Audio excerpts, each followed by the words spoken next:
ఏది అయినా ట్రై చెయ్యి ఆచి చికెన్ మసాలా. ఆచి చికెన్ మసాలా. కాకినాడ జిల్లాను కోవిడ్ టెన్షన్ వణికిస్తుంది. జిల్లాలో కరోనా కేసులు నమోదయ్యాయని, ఒకరు చనిపోయారంటూ తప్పుడు ప్రచారాలు జరుగుతున్నాయి. ఇప్పటి వరకు కోవిడ్ పాజిటివ్ కేసులు రాలేదని, ముందు జాగ్రత్త చర్యగా కోవిడ్ వార్డ్ 22 పడకలతో ఏర్పాటు చేశామని కాకినాడ ప్రభుత్వ సామాన్య ఆసుపత్రి superintendent doctor Lavanya Kumari, general medicine assistant professor doctor Satyaswaroop వెల్లడించారు.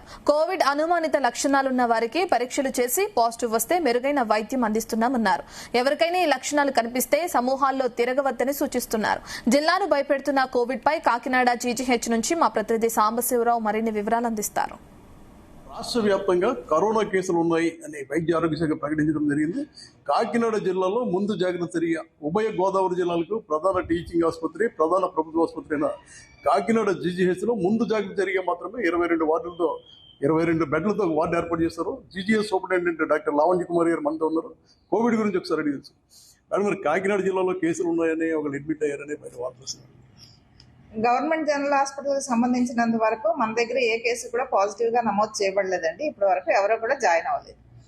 మన దగ్గర వార్డు ఏర్పాటు చేశారు కదా. మన దగ్గర అంటే ముందు జాగ్రత్త చర్యగా ఏంటంటే ఎవరికైనా ఇబ్బంది ఉంటే కనుక జాయిన్ చేసుకుంటానికి 22 పడకలతో స్పెషల్ వార్డు ఏర్పాటు చేయడం జరిగింది. అలాగే దానికి సంబంధించిన కోవిడ్కి సంబంధించిన మందులు కానీ టెస్ట్ కిట్స్ కానీ అన్ని రెడీగా పెట్టుకోవడం జరిగింది. మేడం ఆర్టీపీసీఆర్ అదేవిధంగా 2 టెస్టులు చేస్తున్నారు. ఏవి అందుబాటులో ఉన్నాయి మన దగ్గర? ఆర్టీపీసీఆర్, వీటీఎం కిట్స్ కూడా అందుబాటులో ఉన్నాయండి.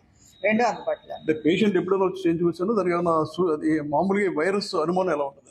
వైరస్ అనుమానం అంటే వారికి జలుబు, దగ్గు, తర్వాత జ్వరము, కండరాల నొప్పులు ఇట్లాంటి ఏమైనా లక్షణాలు ఉంటే కనుక ప్రస్తుతం పేషెంట్లకి ఏ అనుమానం ఉన్నా కూడా వాళ్ళు హోమ్ ఐసోలేషన్కి వెళ్ళిపోవడం అన్నది ఇప్పుడు ప్రస్తుతం ఉన్న మంచి పద్ధతి అనమాట. అంటే ఏంటంటే ఒక అనుమానం వచ్చిన వెంటనే మనల్ని మనం కన్ఫైన్ చేసుకుంటే అది వ్యాప్తి చెందకుండా మనం నివారించవచ్చు. అంతే తప్పించి జలుబు ఉంది కదా, దగ్గుతున్నాము అని ప్రజల్లో తిరిగితే ఏమవుతుందంటే వైరస్ వ్యాప్తి చెందడానికి ఇది ఉంటుంది. వైరస్ తీవ్రత సంగతి తర్వాత ఎలా ఉన్నా కూడా దాన్ని కట్టడి చేయడం అన్నది చాలా ఇంపార్టెంట్ మనకి. సో మీకు అలా ఉండి పారాసిటమాల్ స్టార్ట్ చేసుకొని డాక్టర్ గారి సలహా తీసుకొని ఇంట్లోనే వైద్యం ఉండొచ్చు. ఒకవేళ పెద్దవారికి, తర్వాత ఇమ్యూనో కాంప్రమైజ్డ్ వారికి, తర్వాత ఏమన్నా కోమార్బిడిటీస్ ఉన్న వాళ్ళకి అవసరమైతే కనుక హాస్పిటల్కి వస్తే ఏ టైంలో అన్నా కూడా ట్రీట్మెంట్ అందుబాటులో ఉంటుంది. మేడం 2020-2021 కరోనా బాగా ఎక్కువగా ఉన్న సమయంలో కాకినాడ జీజీహెచ్లో చాలా మంది రోగులు కాపాడారు. ఇక్కడ కూడా బెడ్స్ ఏర్పాటు చేశారు. అదేవిధంగా వాళ్ళ కోసం ప్రత్యేకంగా వార్డు ఇచ్చారు. ప్రస్తుత పరిస్థితుల్లో ప్రభుత్వం నుంచి మనకి ఎలాంటి సూచనలు వచ్చినాయి? ప్రభుత్వం నుంచి కూడా అందరూ ప్రిపేర్డ్ గా ఉండమని చెప్పి సూచనలు ఆల్రెడీ వచ్చినాయండి. ఆ ప్రకారంగానే మనం వార్డు ఏర్పాటు చేసి అన్ని కూడా అందుబాటులో ఉంచుకోవడం జరిగింది.